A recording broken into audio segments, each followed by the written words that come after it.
Hallo und willkommen in meiner Weihnachtsbackstube. In diesem Video zeige ich, wie ich ein Lebkuchenhaus mache. Man kann es auch Hexenhaus oder Knusperhaus nennen. Wie ich den Teig mache, zeige ich in diesem Video. Zunächst einmal sollte man damit anfangen, eine passende Unterlage für das Haus zu finden. Ich weiß, es hört sich banal an, aber es ist nicht so einfach. Ich habe hier eine Sushi-Platte, die sich gut eignet.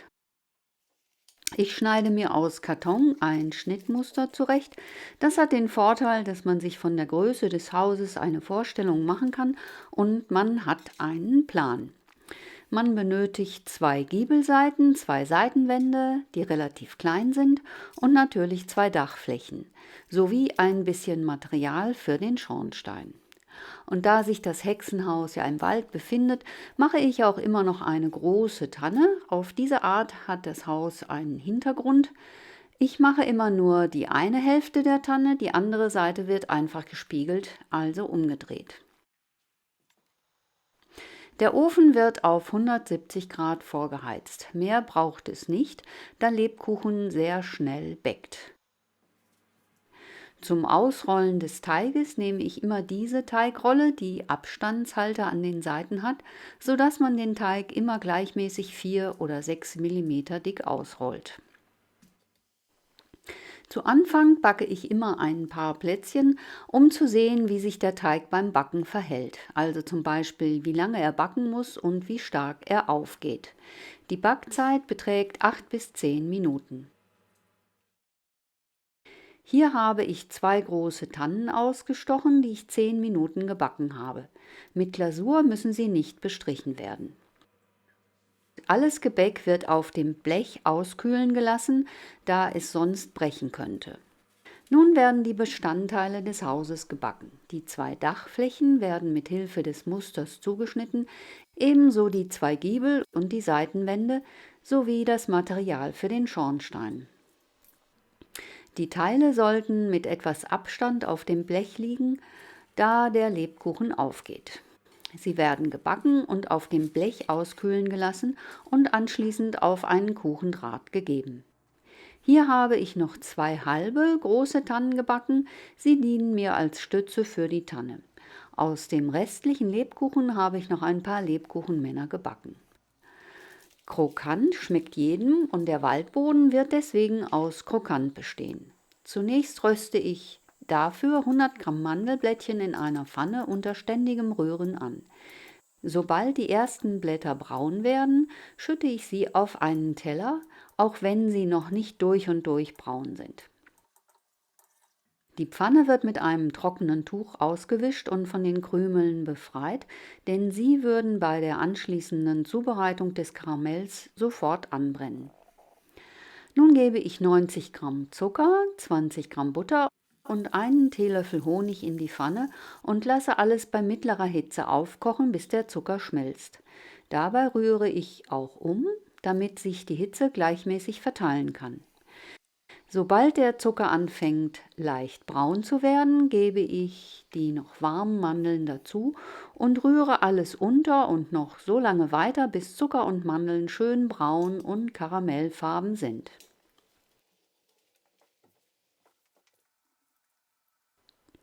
Die Masse wird nun auf eine bereitliegende Silikonmatte oder ein Backpapier geschüttet und mit der flachen Seite des Teigschabers flach gedrückt. Bitte die Mandeln nicht anfassen, sie sind über 100 Grad heiß.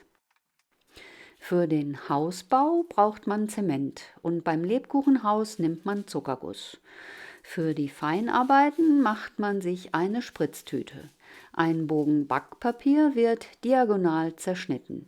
Auf die Mitte der Hypotenuse, das ist die längste Seite, legt man den Finger, das wird die Spitze der Tüte. Rechts unten fasst man die Ecke und dreht das Papier um die Spitze herum am Finger ein, so wie ich es hier zeige. Die oberen Enden habe ich abgeschnitten und um alles zu fixieren, wird das Papier mit einer Wäscheklammer festgehalten und zunächst zur Seite gestellt. In eine Rührschüssel habe ich 20 Gramm Eiweiß gegeben.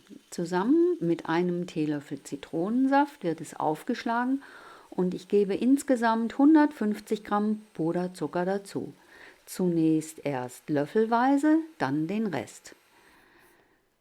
Es gibt eine zähe, feste und vor allem klebrige Masse. Die Hälfte davon gebe ich in meine Spritztüte, die ich in ein hohes Glas gestellt habe. Da beim Spritzen die Masse dazu neigt, oben wieder herauszuquellen, und das gibt dann immer eine riesige Sauerei, verschließe ich die Tüte oben mit einem Klippverschluss. Das verhindert auch das Austrocknen. Die andere Hälfte der Zuckermasse lasse ich in der Schüssel und decke sie mit Klarsichtfolie sorgfältig ab.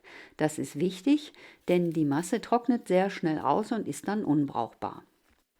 Für die Dekoration benötige ich später Eiszapfen, die ich schon mal auf Backpapier spritze und zur Seite lege, damit sie austrocknen können.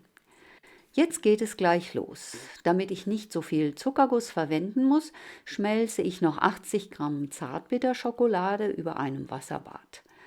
In die Schokolade gebe ich auch noch einen Teelöffel Kokosfett. Zum Temperieren gebe ich noch 20 Gramm klein geschnittene Schokostückchen in die bereits geschmolzene Schokolade und rühre sie unter. Hier habe ich die Dachflächen und Giebel meines Hauses, deren Rückseiten dünn mit der Schokolade bestrichen werden, ebenso die Seitenwände. Alles muss erkalten, damit die Schokolade fest wird. Tanne und Haus habe ich auf der Platte positioniert, um mir einen Gesamteindruck zu machen. Damit der Dachfirst gut zusammenpasst, schneide ich die oberen Seiten der Dachhälften auf Gärung schräg ein. So passt es besser. Ebenso werden die Ränder der Giebel ringsum abgeschnitten, damit man glatte Oberflächen hat, die gut zusammenhalten und einen sicheren Stand gewährleisten. Die Seitenwände werden auf die passende Länge eingekürzt.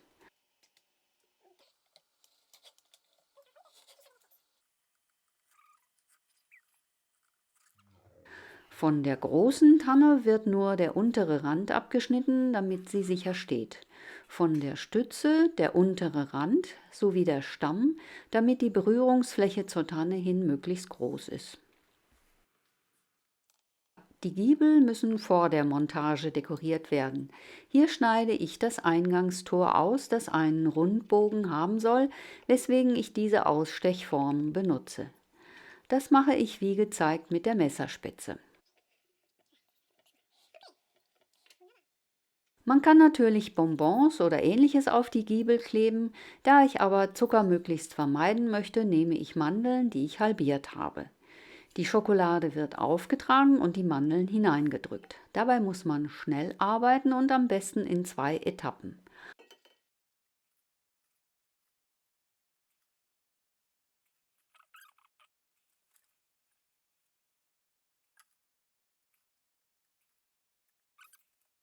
Auch das Tor erhält ein paar Mandeln. Das gleiche wird mit der Rückwand und den Seitenwänden des Hauses gemacht. Zum Aufbauen des Hauses wird etwas flüssige Schokolade auf den Untergrund gestrichen und etwas Schokolade auf die Unterseite des Giebels gegeben und der Giebel hineingedrückt. Dann werden die Seitenwände angesetzt, wobei auch noch die seitlichen Ränder mit Schoki eingestrichen werden. Und zum Schluss wird der rückwärtige Giebel angesetzt, allerdings besser richtig herum. Auch hier nicht vergessen, die Seitenwände mit Schokolade einzustreichen.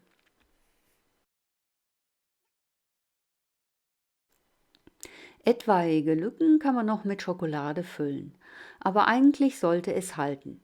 Man muss übrigens Zartbitterschokolade nehmen, Vollmilchschokolade wird nicht fest genug. Zwischendurch stelle ich sie auch mal wieder auf das Wasserbad, damit die Schokolade nicht wieder fest wird. Nun kann das Dach montiert werden. Eine Dachseite wird aufgelegt und vorsichtig mit Zahnstochern fixiert.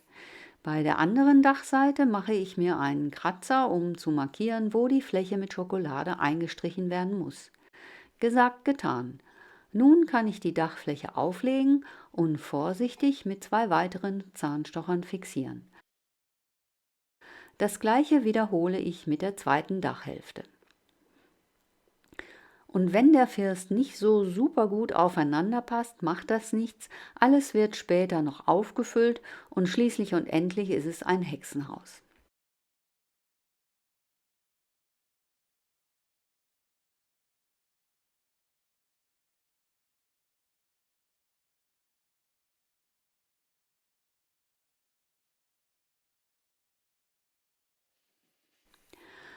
Das Tor wird noch vollends in Schokolade getaucht und einladend platziert. So sieht das Haus jetzt aus. Nun können die Dachschindeln befestigt werden. Als Schindeln benutze ich halbierte, getrocknete Softaprikosen. Sie werden mit einem kleinen Klecks Zuckermasse am Dach befestigt. Man fängt unten an und platziert sie etwas überlappend, so wie im richtigen Leben, damit das Wasser gut ablaufen kann. Man kann auch Rosinen oder anderes Trockenobst nehmen. Natürlich muss auch noch ein Schornstein aufs Dach, denn die Hexe hat ja einen großen Ofen im Haus. Dazu schneidet man einfach 2 Lebkuchen, wie gezeigt, zurecht, klebt sie mit etwas Schokolade zusammen und bezieht den nun entstandenen Schornstein komplett mit Schokolade und platziert ihn auf dem Dach. Falls die Schokolade zu warm sein sollte, kann man den Schornstein auch mit einem Zahnstocher fixieren. Und weiter geht es mit den Dachziegeln. Oben auf den First gieße ich etwas Schokolade und verteile darauf Bruchstücke vom Krokant. Die Tanne wird mit etwas von der Zuckermasse verziert. Ich finde, sie sieht aus wie ein großer Zauberer mit Hut, allerdings von hinten, und deswegen versuche ich diesen Eindruck zu verstärken. Damit die hintere Stütze nicht zur Seite wegkippen kann, werden noch ein paar seitliche Stützen befestigt, mit Zahnstochern fixiert und auf die Platte gesetzt. Der große Zauberer wird entsprechend mit Schokolade bestrichen und an die Stütze angelehnt.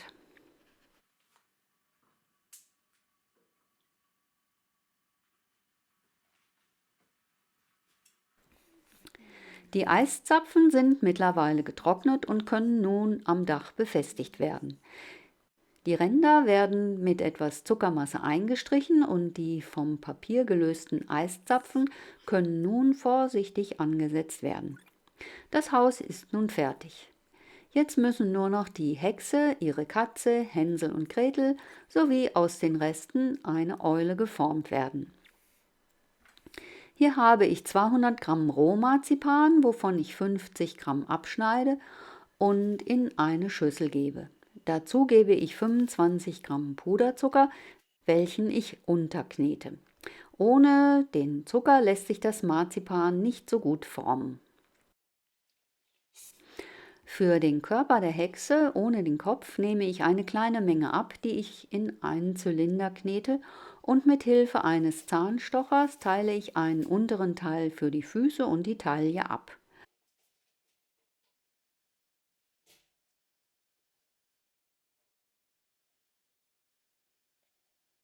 Unten mache ich 3 Einkerbungen, um die Füße herauszuarbeiten, die ich etwas einkneife, damit sie vorstehen. Ebenso rundherum, um die Standfestigkeit der Figur zu erhöhen.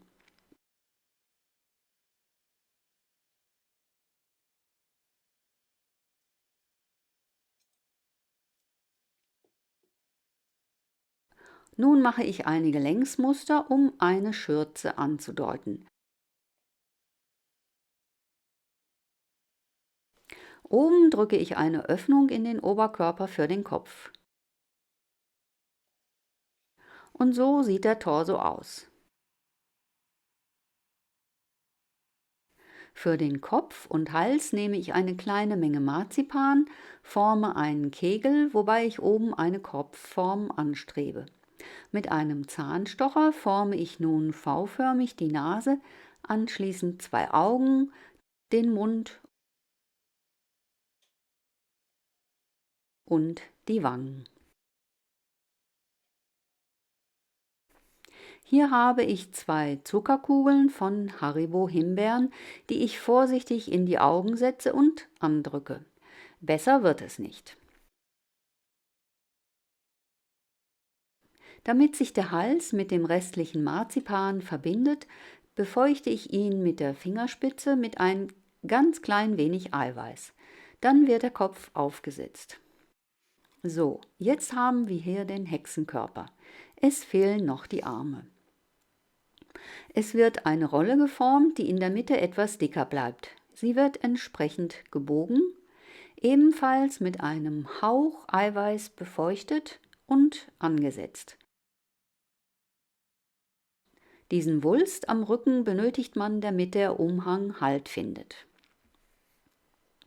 Mit Hilfe des Zahnstochers wird am Rücken das Marzipan verstrichen, damit es kleben bleibt. Die Hände formt man einfach, indem man die Enden der Arme etwas flach drückt. Für den Umhang formt man eine Kugel von vielleicht 3 cm Durchmesser, die man mit Hilfe einer glatten Oberfläche platt drückt. Ich habe hier die Unterseite meiner Zitronenpresse genommen. Man muss fest zudrücken und kann den Kreis mit Hilfe eines Messers lösen. Wenn der Rand ausgefranst ist, ist das gut. Hier habe ich wie gezeigt einen Bogen ausgeschnitten. Mit der Rückseite eines Eddingdeckels drücke ich nun Sternformen in den Umhang. Leider ist mein Kopf im Weg, so dass man es nicht sehr gut sehen kann. Die dunklen Punkte kommen durch Kakaopulver. Damit man die Eindrücke besser erkennen kann, bestreiche ich die Oberfläche nun mit etwas Kakaopulver, ebenso die Ränder.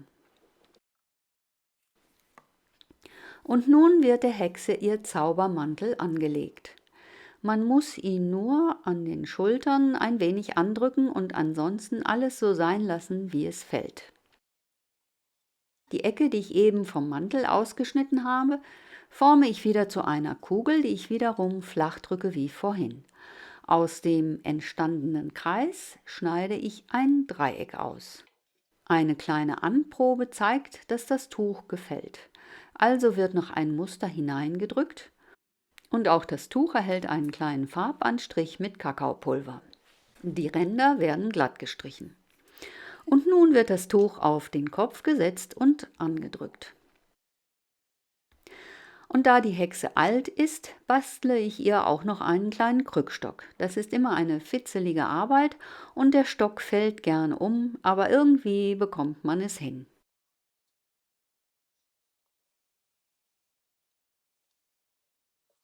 Tada, die Hexe ist fertig. Hier ein Blick auf sie. Jetzt kommt die Katze dran. Sie ist nicht schwer. Man rollt eine kleine Wurst, die in der Mitte etwas dicker ist und zum einen Ende hin spitz zuläuft. Die andere Seite bleibt stumpf. Dann drückt man die spitze Seite nach oben, das ist der Schwanz der Katze, und die andere Seite wird so gedrückt, dass sich die Mitte nach oben wölbt, das ist der Katzenbuckel. Die rechte Seite wird entsprechend der Beinlänge eingekürzt, das sind die Vorderbeine. Sie werden mit einem Messer etwas eingeritzt und die Pfoten nach vorne gebogen. Den Katzenkörper kann man schon mal erkennen.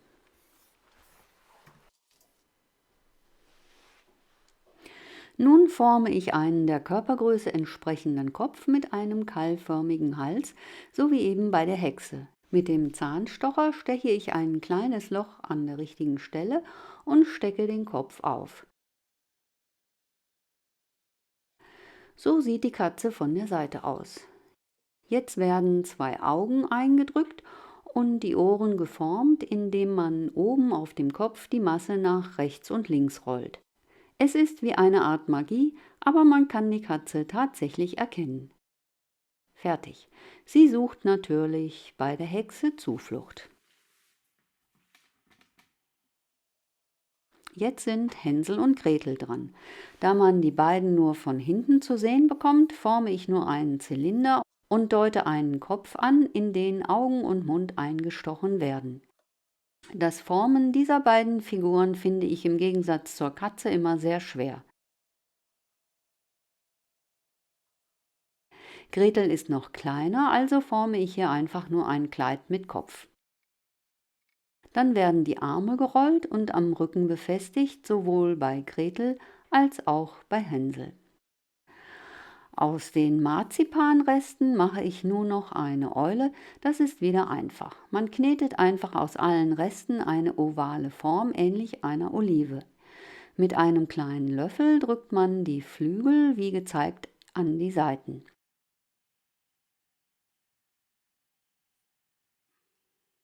Mit dem Zahnstocher deutet man wieder einen Hals an, ich weiß gar nicht, ob das nötig ist, und oben auf dem Kopf rollt man den Zahnstocher wie gezeigt, um die Ohren der Eule anzudeuten. Dann sticht man noch die Augen in den Kopf, dazu habe ich den Zahnstocher in etwas Kakaopulver getaucht und man formt den etwas länglichen Schnabel der Eule. Auch die Ohren erhalten einen Farbklecks.